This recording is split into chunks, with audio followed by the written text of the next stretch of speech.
Amber Heard and her supporters were subjected to one of the worst cases of cyberbullying and cyberstalking by a group of Twitter accounts during the Johnny Depp defamation trial, and the Justice League star didn't take it kindly. During the trial, which was televised, many memes and jokes appeared on social media about Depp and Amber. They largely praised Depp and criticized his ex-wife, with the actress saying she was being unfairly criticized. "Even if you think that I'm lying, you still couldn't look me in the eye and tell me that you think on social media there's been a fair representation," she said in June. And in an effort to quench her dismay, the Texas native apparently asked authorities to allow her to track down some of Depp's supporters on Twitter. To what end? We don't know yet. So how did this end? And how did it begin to start with? Let's find out more. One day before the jury started deliberating on the defamation case between Amber Heard and Johnny Depp, the actress took to the stand to address what she described as the persistent harassment and mockery of her abuse accusations against her ex-husband. "I am harassed, humiliated, threatened every single day," she said. "People want to kill me, and they tell me so every day."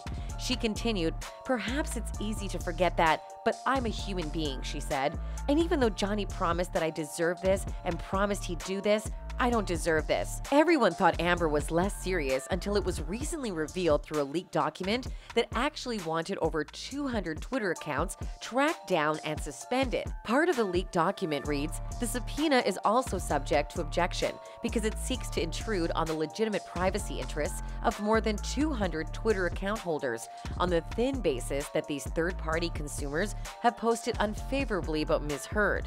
There it is. It is absurd even to think that Amber wanted to curtail the same freedom of speech she preaches about. Depp's legal team sought to rebut the assertion that the social media vitriol was in any way driven by their or the characterization of her complaints as a hoax. Rather, his lawyers have argued, it is Amber's own credibility that was at issue. They spent much of the trial calling attention to incidents, for example, where she looked flawless in photographs after accusing Depp of having recently abused her.